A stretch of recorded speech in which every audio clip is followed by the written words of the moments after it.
If the builder or whoever's doing the work can't provide you with a clear scope of works, what you're going to get for your money, then walk away. G'day guys, welcome to the MTDC Lounge. This is a podcast that breaks down everything you need to know about designing and building your ultimate home and what to expect. Whether you're a DIY renovator, a budding developer, or everything in between, we'll dive into the building journey, touching on what to expect, what's next, and how to go about it. We'll hear from a heap of experienced consultants and trades about all aspects. So let's get stuck in. Welcome to the lounge.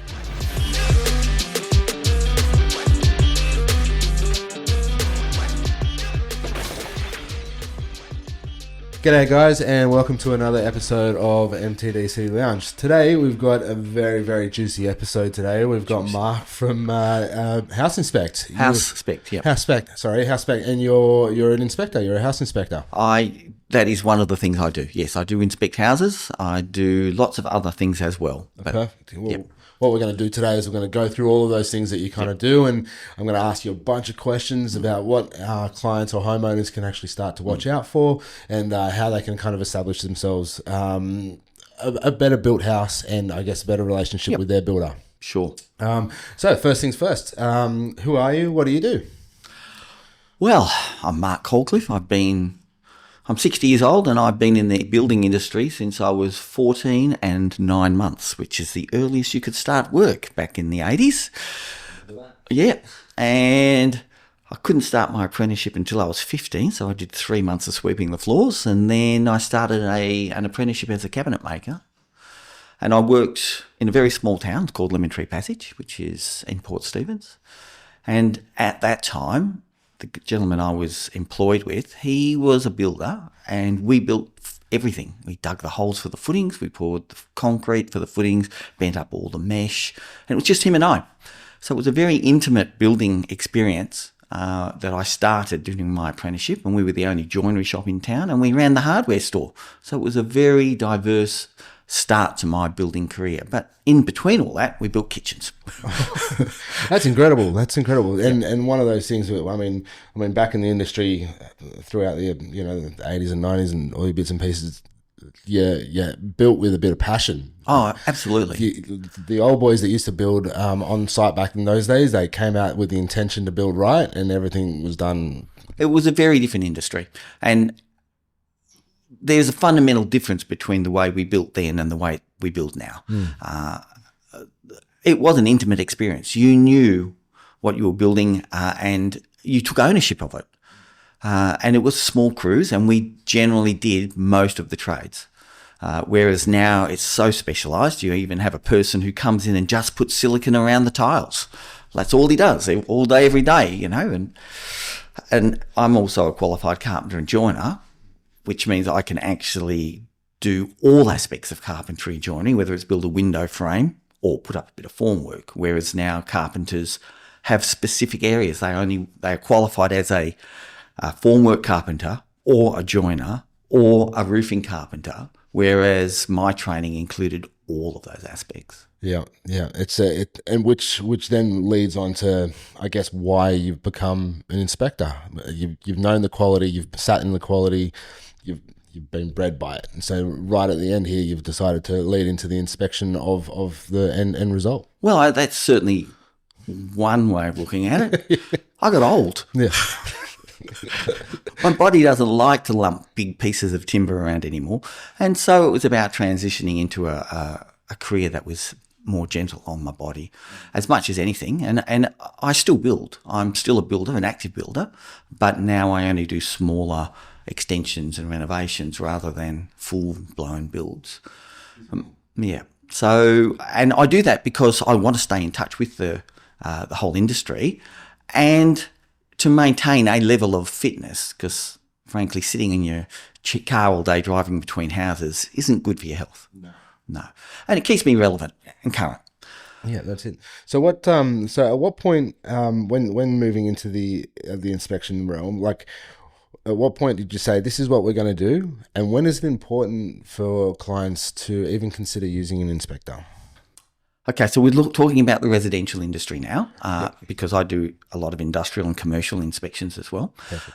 So when it comes to residential, The New South Wales system, I'm a licensed builder in New South Wales and Western Australia. Yep. The New South Wales system is quite different to the West Australian system, so I'll be dealing with it from a New South Wales perspective. We have in this state a lot of checks and balances, some of which work. You have a set of plans which is certified. They go through the whole process of council approvals, DAs, then you've got your certifier who you employ, and most people don't understand that a certifier is somebody that they are paying for and represents them, not the builder. And this is the first thing that really needs to be clear. The certifier is there to represent your interests, not the builder's interests, and most clients don't understand that to start with. They need to be more proactive in making sure the certifier is doing his job for them. That's where the whole system starts to fall down. I recall a job I did in an inspection on the Central Coast, and it was a Chinese company came and they bought a whole street and they brought in a series of steel-framed houses in sea containers and put them all up. And the certifiers, and it was a big certifiers, one of the biggest certifiers, were certifying this particular job, and they didn't actually come out and inspect any of the waterproofing membranes. They relied on the builder providing them a certificate. So nobody actually looked. So they built this whole street with not one single membrane in the bathrooms. Wow. And guess what? The bathrooms all leaked. So now we've left, and of course, unfortunately, that company did their street, deregistered, went back to China, and iCare, which is the government, which is us, we ended up having to pay out for all of those claims because iCare covers those defects. And it should have been picked up at the certifying stage. That's why you have a certifier. So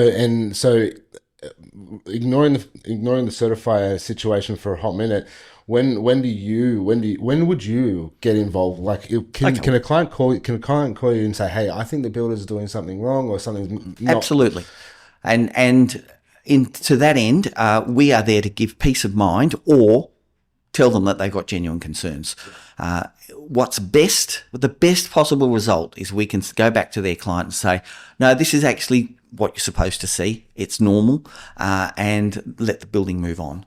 The worst possible result is where, and this has happened to me on multiple occasions, I've gone in, looked at a problem, and it is so far out of what I would expect that I've had to say to the client, "Hey, you've got a real issue here. You need to stop work right now." And it should have been picked up by the certifiers and wasn't. And that particular instance, which I'm thinking of, the building commissioner got involved and deregistered the builder because he had been so blatantly negligent in what he had done. But it had passed through all of the checks that we have in place. So you can't rely on the certifier to pick them up, but we're not certifiers. We are simply there to highlight problems so that the client can then go through the channels. Unfortunately, most clients don't understand their rights. They sign a contract which they haven't read. They don't understand that they have rights, and then they don't follow the process in those contracts. And that's when they end up in all sorts of problems because they haven't followed the requirements under the contract. The contract's there to protect the builder and the homeowner. And most homeowners just simply don't understand that. G'day guys, just quickly, if you're finding this podcast info relevant to you, then I'd like to quickly talk to you about what we do at MT Design Collective. You hear us talk all the time about the importance of solid detailed home design practices so that you're not left with extra fees, delays or unexpected costs in building your ultimate home. Here at MTDC, we design homes and provide plans that builders love to build and councils love to approve. If you're looking at a renovation, a new build or alteration, then we'd love to help you work out the next steps forward. Book a free, no obligation chat with us and we'll come out to your site as it's the only way to truly get authentic, no bullshit advice. Link is in the show notes. Okay, back to the show. So it gets really tricky because I mean, there's so much going on here because you've got the builder you're relying on to make sure that they're doing the right thing in the first place, and you've got the certifier who are simply there to inspect at critical stages. Absolutely. So, and if the builder's gone ahead and done something and then quickly covered it up, or there's only so much that certifier can do and check, and then unfortunately, because a lot of clients or a lot of people who don't understand the system or haven't been or hasn't spent a lot of time in the industry, they don't understand that, you know, something might be out. They don't know what they're looking. That's even if the builder lets them out on site at any given moment. Yes, some builders are pretty hard on letting their clients onto site, and you know, to be fair, it is a building site. It's not safe for some clients to be on site, and that, you know, the builder's taking a risk by letting non-employees onto that site. I understand their perspective when they restrict access, but by the same you know, this is where it becomes challenging, because if you go and order a brand new Ranger Ute and you say you want a black Ranger Ute with air conditioning, tinting, blah, blah, blah, blah, you don't go to the factory and watch them make it. You pick it up from the yard complete. Hope it's done. Now, that's what's supposed to happen when you do a building contract. You're not supposed to go and check. That's why you're employing a builder. He is registered because he's supposed to build a product that actually doesn't need policing, which is the way they do it in Western Australia, by the way. And there's far less litigation in Western Australia, just coincidentally. But you as a client, or the client, should just be able to pick up the keys at the end of the job and know that they have a home that is fit for purpose and ready for them to move into. Unfortunately, something goes wrong somewhere in the middle. Always. So there's a lot to unpack there. So when assuming the client's not allowed to go out on site, and you know, the certifier's done their checks, their critical checks, and they've passed, it is not easy and wouldn't be easy to retrospectively find and I guess pinpoint all of the problems that could be an issue with the build. Absolutely. We've got two sorts of issues, defects. Yep. One are minor defects and one are major defects. Minor defects are things such as the wrong colour, the wrong finish on a tile, things that don't affect the day-to-day long design life of the building. Anything that will affect the design life, and a home is designed for about a 40-year lifespan. Anything over 40 years, and it's a bonus, frankly. So if you're getting water into concealed areas because they haven't installed the flashing correctly, and that starts to affect the timbers that are hidden, that's called a major defect, and it will deteriorate the building elements to the point where we'll get some sort of failure. Another common one is subsidence, particularly in New South Wales, where we're building predominantly on reactive soils or clays. Those soils, they react, they move, they change, and that in turn changes the position of the house, makes things twist, and that's where we can also get problems. Minor defects are simply that.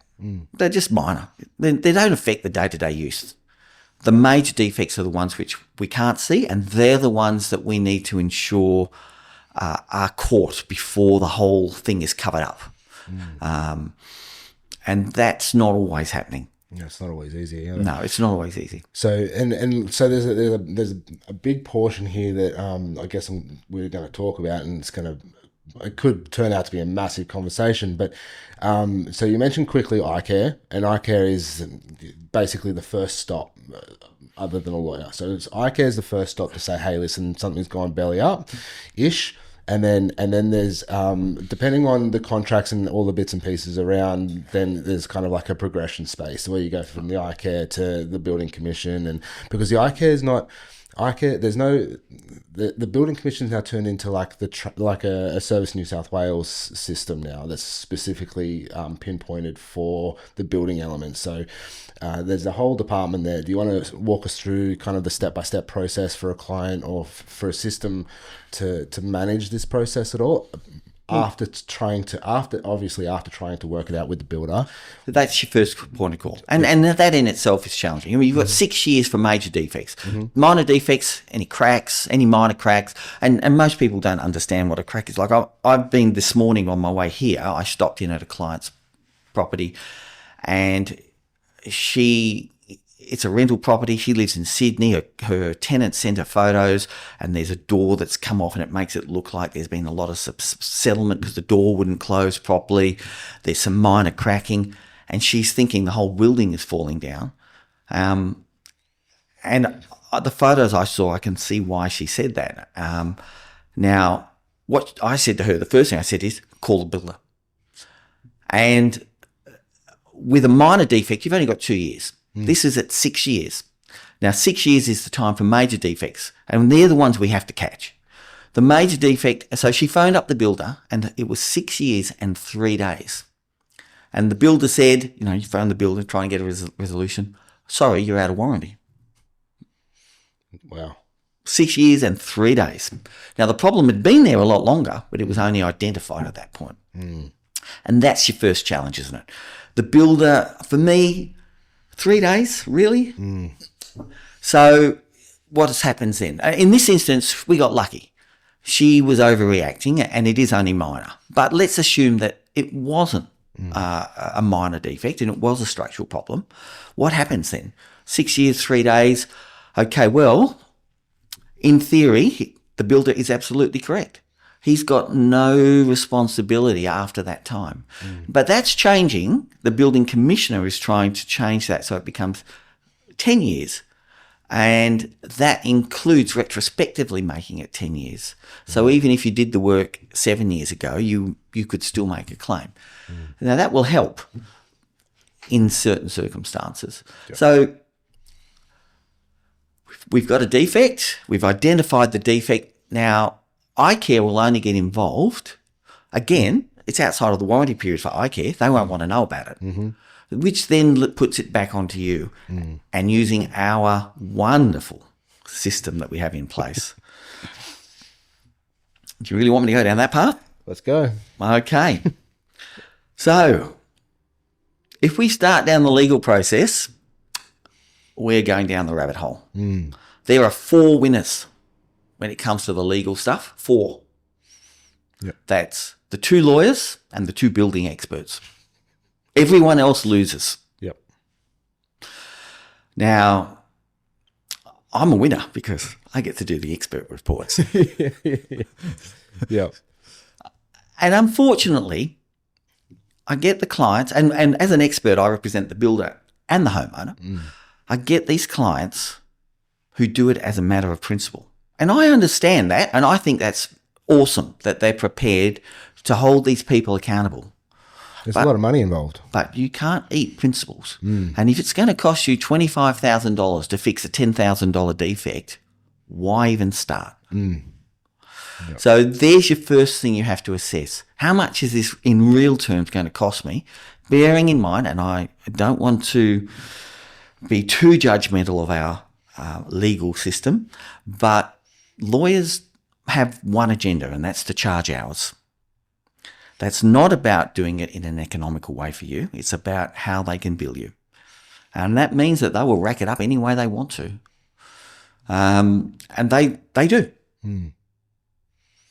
So you're going to go to a lawyer, and the lawyer is going to say, oh, yes, you've definitely got a case here, but I can't act until you go and get an expert report. So then you're going to go through Google and you're trying to find someone who can actually do an expert report, and you will get a few numbers and make some calls, and some people will be able to come and look and others will be too busy because it's actually a really busy industry. And then you get one of us to come out and we look at the job and we prepare an independent report, and we have to be independent. So we're not there to represent the homeowner. We're there to state the facts. And it's pretty straightforward.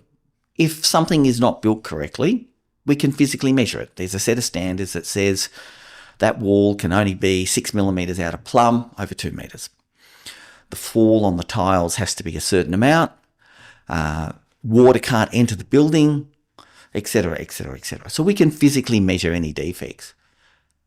And then, as the client's expert, we need to give them a list on how we're going to fix it. And of course, we would then want to make sure our client ended up with the best possible outcome, which means we're going to say, pull the thing down and do it again, in simple terms. That's incredibly interesting because, I mean, when you're trying to win a result for the client or whoever we're trying to protect, or rather just get a good result for, I know that the NCAT system only only supplies a percentage of the contract. So, I mean, let's just say the client's gone through the system, paid a bunch of money to try and get this through. They're only like, I think, you'll correct me if I'm wrong, I think the highest amount they can get paid from iCat as an insurance is about 340,000. Okay, so two different things. Yeah. iCare can have a limit on what they're going to pay. That's the insurance policy. So if you've signed up with the builder who goes broke tomorrow, and you've signed up, and he started work, and he's $100,000 into the build, and you've paid him $250,000 because they always front end load it, and then you've got to.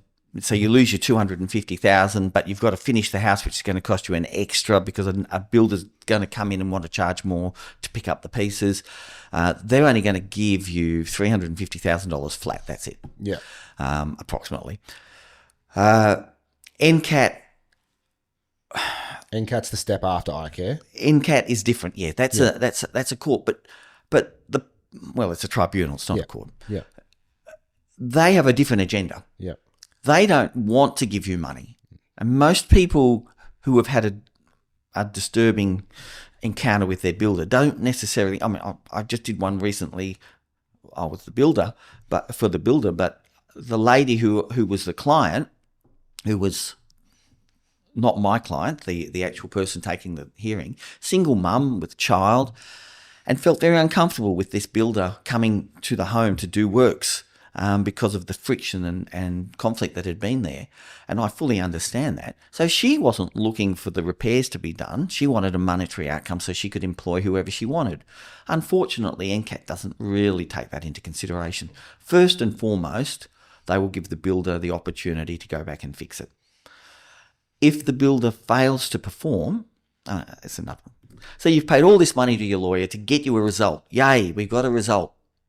And the orders say that there are these defects and they have to be fixed to a certain standard, blah, blah, blah. And then the builder doesn't do it. What then? Guess what? Get out your checkbook again. Let's go back to our lawyer and start again. We now have to take the lawyer, the builder back to court to get the money order. Okay, so just quickly, the NCAT actually stands for New South Wales Civil and Administration Tribunal. So just so everybody at home understands what that is, and the NCAT system is brought in usually after the iCare system doesn't fail, but it's not quite right. No. Talk to me about it. Let the frustration begin. You've got a problem with your builder. Yep. You go to fair trading, which is what it exists for, consumer complaints. And they have a section that just deals with building. Now, 5 years ago, they looked at all aspects of building. Now they only look at major. They didn't want to touch the minor stuff.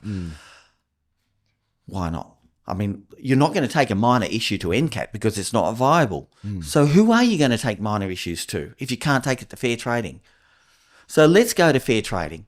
And you finally get one of their inspectors to come out, and they're really nice people, and they know their job really well. And they come out, and they'll look at it, and they'll say, yes, Mrs. Smith, I can see you've got a problem there. Let's meet with the builder and see if we can arrange a good outcome. Lovely. Everyone feels good. The builder comes to site, and Mrs. Smith is there, and they start talking about the problems, and the gentleman from fair trading will say, well, I'm of the opinion that this is defective and I want you to fix it. And I'm going to write you an order to that effect. So he does. He writes an order saying, you need to replace this, that, and this, that, and the other. Gives it to the builder, and the builder wanders away. Mrs. Smith, and they'll give a time frame. You've got 3 months to do it, whatever. So 3 months goes by and there's no sign of the builder. Mrs. Smith then phones up fair trading and says, the builder didn't come back. Bearing in mind, the builder already knows what's going to happen because they've been through this process before. So we go to fair trading and she phones him up and the builder doesn't come back. So fair trading say, oh, that's really unfortunate. I'm sorry, we can't actually enforce our orders. You'll have to now go to NCAT, which means she then has to start her whole process again. Time has gone by, the defects remain defects.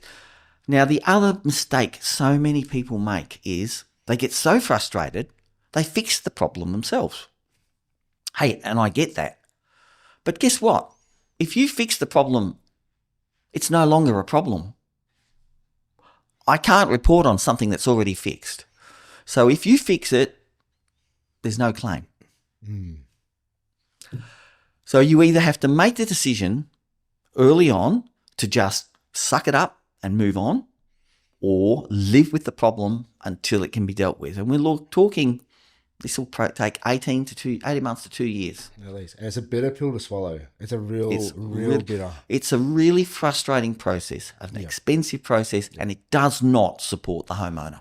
And once it goes to NCAT, or once it progresses past fair trading, the house gets locked down.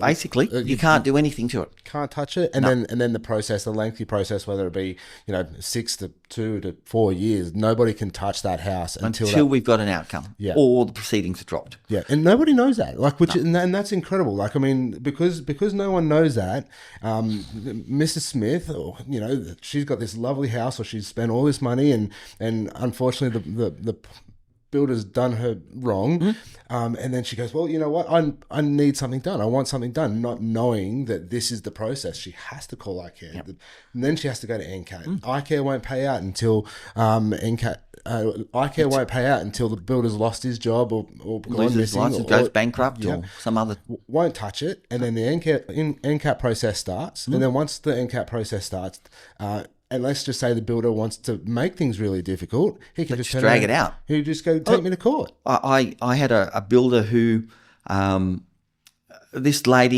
couple, they built their retirement home, and there were massive problems, and we stopped the build. They started legal proceedings, and they couldn't move in. They were paying rent. They couldn't move into their home. And every time that the hearing got near, he would change solicitors. So then they had to start the whole process again, because they had to rebrief the new solicitor. 2.5 years later, before they actually got to a hearing, because of the tactics used by this builder to use delay. And they're having to pay rent the whole time. And then they still only get paid that $350. They don't get paid nothing. They can make a claim, but I've been involved in NCAT many years, and I have never seen costs awarded. That's crazy. And then to make matters even worse, right at the end of the process, they can drag this out for as long as humanly possible. They can go bankrupt. Yeah, absolutely. And then there's nothing. No. There's nothing. So they can go through this 4-year process, 4 or 5 year process, and then right at the end they can go, sorry, I've got no business, I've got no assets, I liquidated, and then the owner that has nothing. He's got nothing. The builder rides off into the sunset. Then you have to start looking at taking it through the local or Supreme Courts. But again, the company structure generally protects the directors, so it's actually very, very difficult to make a claim against the individuals. It's possible, but it's not easy. And again, an incredibly expensive process. And you have to start again, because the report I did for NCAT is not the same as the report I'll have to do for the Supreme Court. And then let's say we get to court and you've spent $25,000 on lawyers and expert reports. Then you've got to get your barrister there. You've got to get your lawyer there. I have to attend. And, some of these hearings go for 4 or 5 days. It's massive, massive costs. Just knock it down and rebuild. Move on. Look, you really have to either have a lot of, if you're doing it on principle, then you've got to be prepared for the fact that you're going to lose money. But hopefully there'll be an accountability. Yep. If you're not doing it on principle and you're looking at economics, you have to understand before you start where we're going. And this is a really, really open-ended question as well, in danger of making everything so convoluted. Is there a point, or is there a time where you really feel someone should go, well, is there a stop point even? Is there like a, hey, no, there's no more, stop this, we've got to make something change? Absolutely there are. There are warning signs. we get back to understanding your contract. Yeah. The mistakes happen at day 1, not at day 200 when they went to sign the contract and they didn't read it. They didn't read the fact that there's $1 a day liquidated damages, which means it's $7 a week when the builder makes excuses because he's running late. $7 a week, that's going to get you a long way, isn't it? It's highly motivating for the builder to finish the job. It's going to get him moving in it. There are several things, in my opinion, that the Building Commission needs to look at seriously from a contract perspective. They need to stop that sort of rubbish. There needs to be a minimum realistic penalty for builders that don't perform. There needs to be as you get on a commercial project, a retention. It doesn't have to be held by the client. It could be held in a trust fund, but there needs to be a retention to make sure that the builder will come back and do the remedial works that are required when they're required. And we need to stop them allowing they front end load. Front end loading is where you charge more than the work you've actually done. So they'll effectively pre-bill you, and that happens mostly at the beginning of the contract.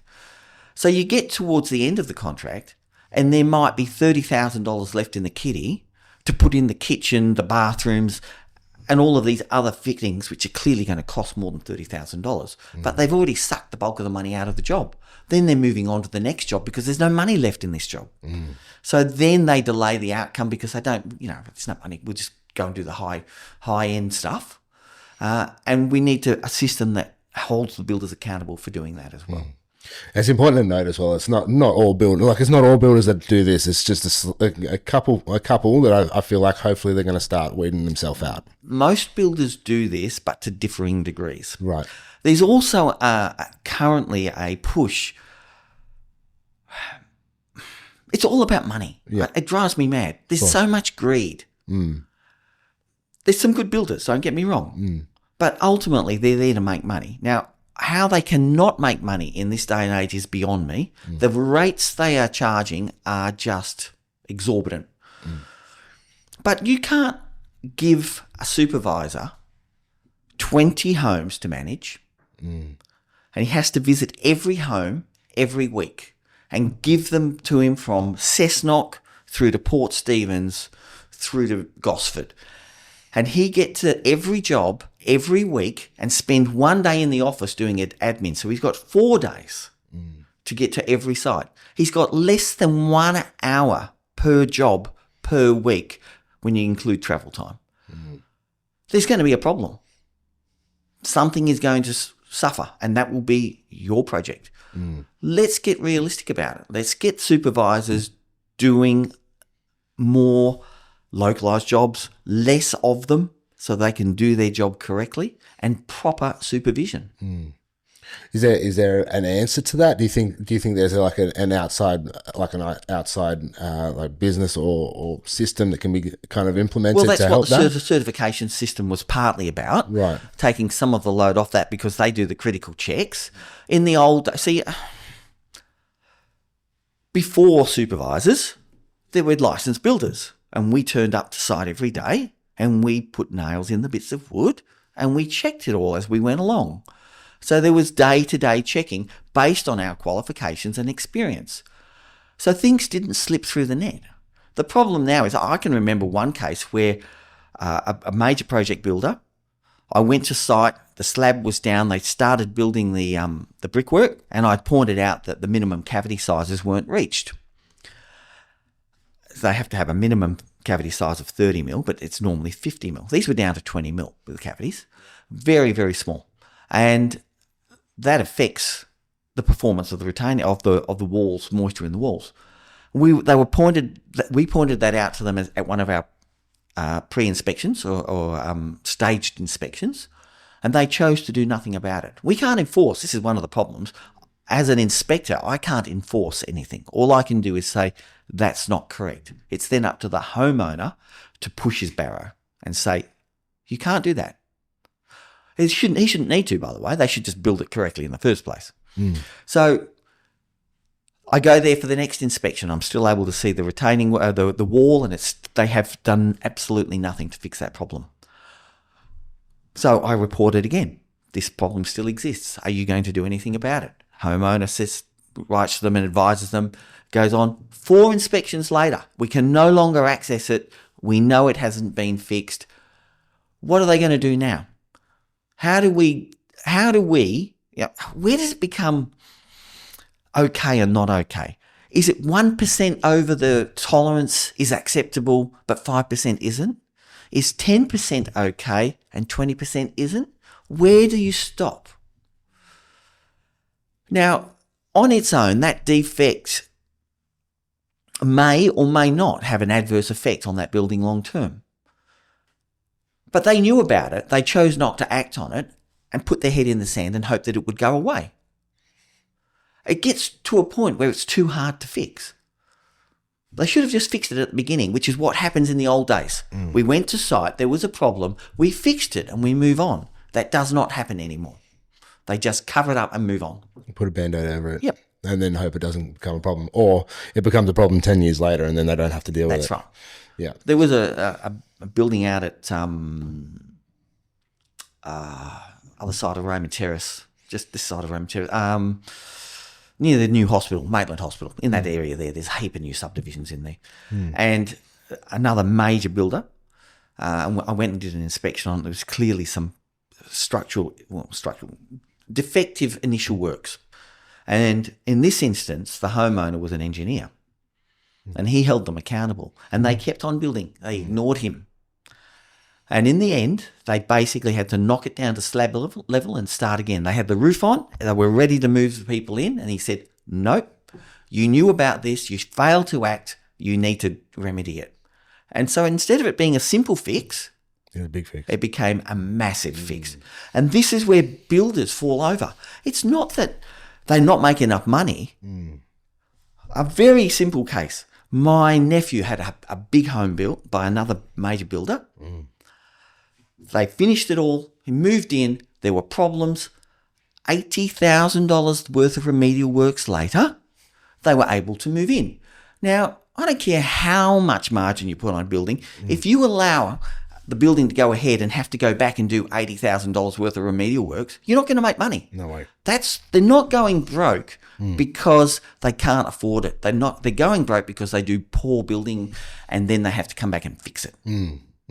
Do it right first time. Yep. Measure it twice, cut once, right? As we did back in the 90s and 80s and back in that period where it was hands-on. Yeah. Yeah, I'm getting involved.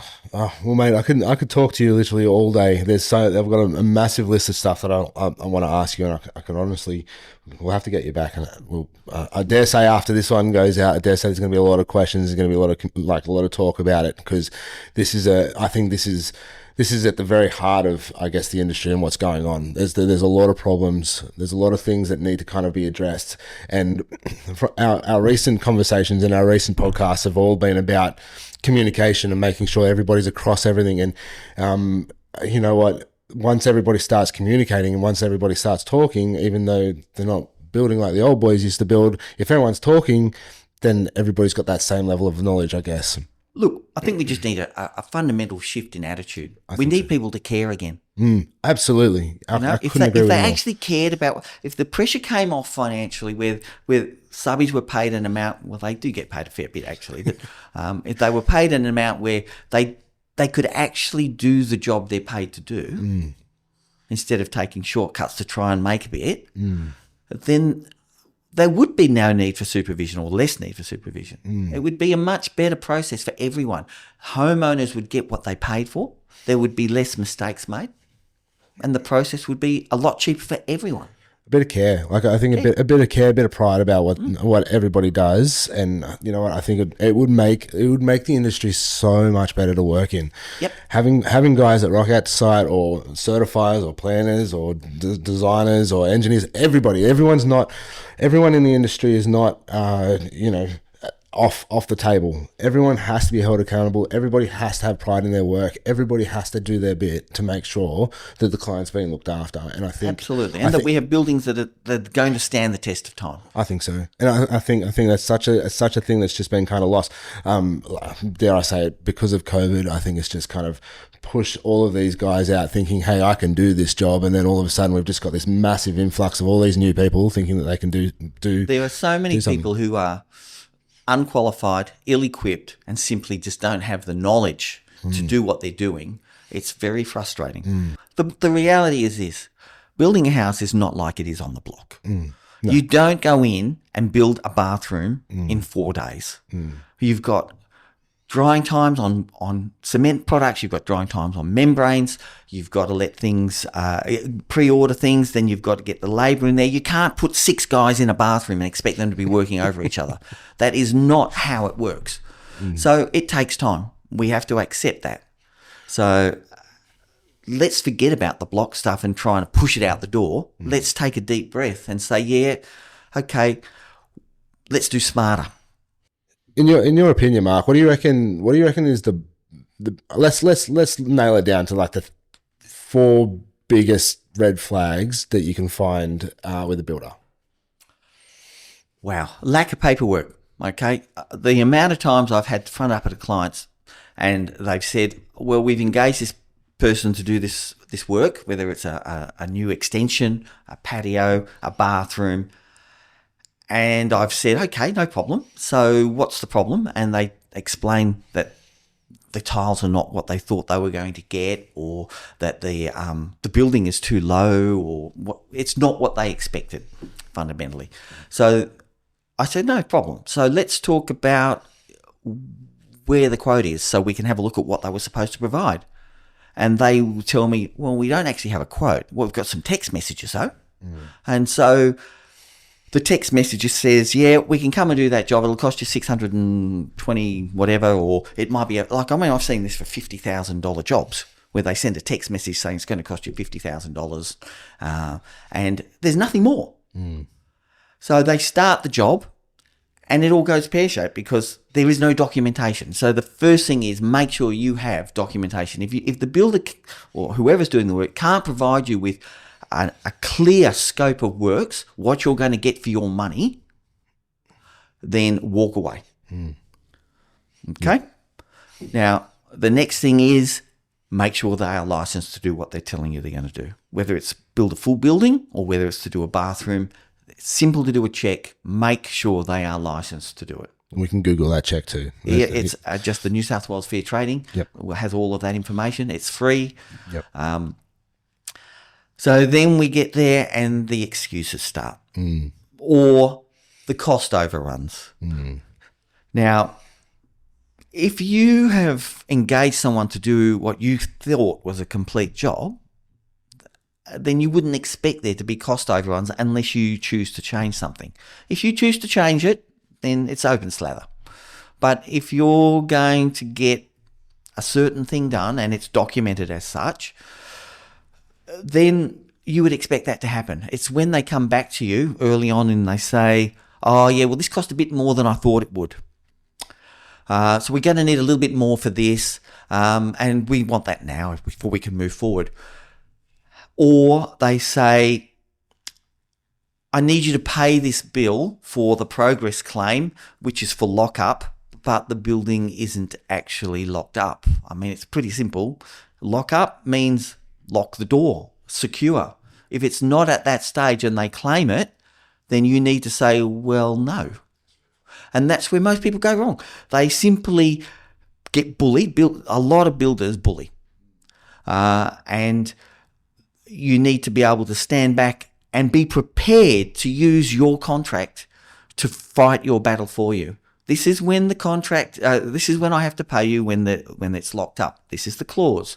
You making this pre-claim just tells me that you're running out of money, and that's what it is. Yeah, so one of the flags are asking for money when they don't Absolutely. when they don't have it. They're not entitled to it. Yeah. And the other aspect of that is under the contract generally, they're not allowed to claim until they've physically finished the work. So the moment they claim it, they're saying they're finished. Now, we'll go into this a little bit. I'll just touch on it quickly. There's a big difference between incomplete works and defective works. Incomplete works are simply that, the works that have not been finished. Defective works are where they've finished it and it doesn't do what it's supposed to do. So that's quite different. So people making works for claims for incomplete works is a really big warning sign.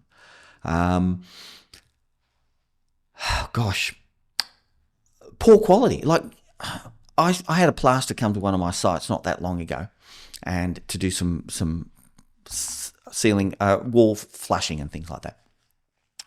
And he rocked up with Bunnings cheap and nasty trowels. Straight away, my warning bells went up. Any tradesman will turn up with good quality equipment because they're using it all day and they understand that to get a good result, you need good equipment. So if they're turning up and they've got a Zedo tools, you really then need to start questioning, are they actually capable of doing the work that you're engaging them to do? Yeah. So those sorts of warning signs, you get a feel.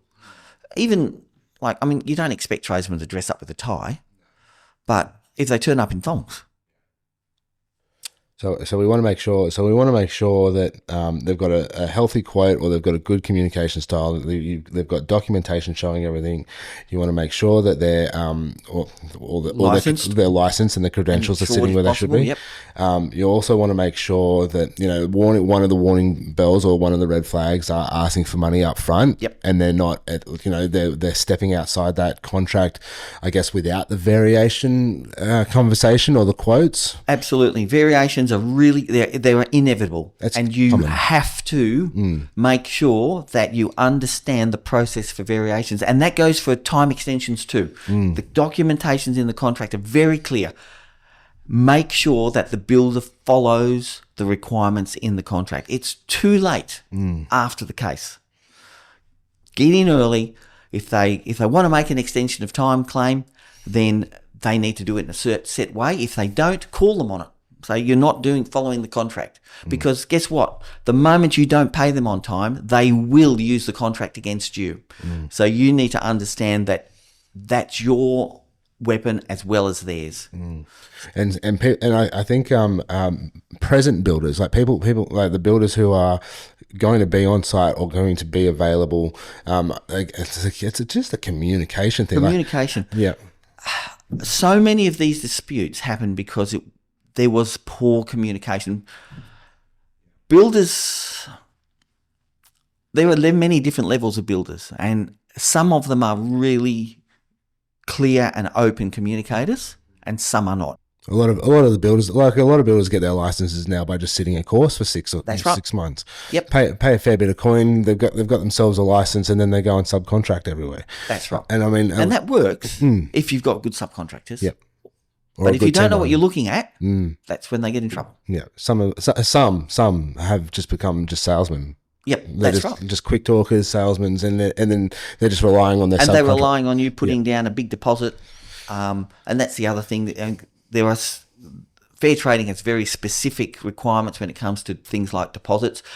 One of the things they love to do is charge you a deposit and then charge you for things that should have been included in the deposit, like the iCare insurance premium. The other thing that is becoming very common is they will give you a cost plus contract and say, we're going to put whatever the margin is, let's say 20% on everything. And I'm not saying what the margin should be, but how they calculate that margin, they're being told that so for me, it's simple. If something costs $100 and I am putting a 20% margin on it, it's going to cost you $120. What they're being told is, well, what you actually have to do is charge 20% on the $120, because that is what the value of that is with your 20% on it, which then takes it up to $127 or something. So they've been told this way of calculating their commission on top of it, which for me is fraudulent. It's just simply a rip-off. That is not the intent of it, but they can do it that way because mathematically it's actually correct when you look at it from one perspective. I don't agree with it. So you need to understand that at the beginning. It's crazy, isn't it? It's wild. And then that's not even taken into account, like the builders' discounts and things like that. They've taken. Well, that's right. They get a discount. They'd get the recommended retail. Provisional sums. Yeah. And another real common one is they'll give you a provisional sum for a certain item. Let's say a kitchen of $15,000, knowing full well that the kitchen is going to cost you $25,000, but it makes their quote look cheaper because they've saved $10,000 on the quote because they haven't allowed enough of the kitchen. Then it becomes a vary, and then there's a vary charge, and then there's an increased amount. Like it just snowballs. Yeah, it's just There's a lot of unethical stuff that can go on. Yeah. Be comfortable that your builder is being upfront. Yeah. And open with you. Research. 100% research. There's websites that you can go to which will tell you whether gives you public feedback. People post on it all the time about their experience with certain builders. Yep. If it was me and I was going to be spending $500,000 on a build, I would ask for the phone number of 2 of their clients. Yep. And phone them and see what their experience has been like. Yep. Go and check some of their old bills. Because I'm pretty sure on the New South Wales Fair Trading website as well. I think they actually label a lot of the houses that have actually got on their license actually open for the home warranty. So I dare say you could go and have a quick sticky beak at whatever's on the website, and then maybe even go and have a look at the build via Google or whatever have you. So like, I mean, there's so many things, and 100% you got to do your research. You got to talk to your people. You got to make sure that the reviews are in. You got to do your due diligence, particularly with this kind of money, because you're just going to be throwing it straight out the window. Yep, absolutely. Yeah. And if you're not getting on with them, if you don't feel comfortable, the other common thing with the bigger builders is what the salespeople tell you you're going to get, and what you get are not always the same thing. Yeah. So you need to be really clear that the salespeople are simply salespeople. Yep. They're out there to sell your product, and you need to then use due diligence to ensure that you are going to get what you think you're going to get. Yeah, absolutely. Yeah, they don't call it a display home for nothing, right? No. So yeah, absolutely. There's so many things here to be completely aware of, and we can list them all day, but communication. Make sure the builder. Make sure you know what you're getting. Paying attention to your quotes, all the documentation, reviews. Due diligence at the start with the right builder, with the right team, will get you the great result at the end. Well, mate, thank you so much for joining me again today. I've got a million more questions. I've got so much more to ask, and again, I'm sure we're going to get peppered with a lot of communication to get you back on. So when you're back in, because I know you bounce between Western Australia and New South Wales, so when you're back in the area, we'll get you on again, and we'll ask a bunch awesome. more. Mate, thank you again. Thanks again for joining us again today, guys, and we'll see you on the next episode. Thanks, Matt. Thanks for listening to this week's ep of The Lounge. To make sure you don't miss out on the next episode, hit subscribe. We'd love to get the message out to more homeowners like you. Make sure you leave a rating and a review, and we'll see you on the next ep.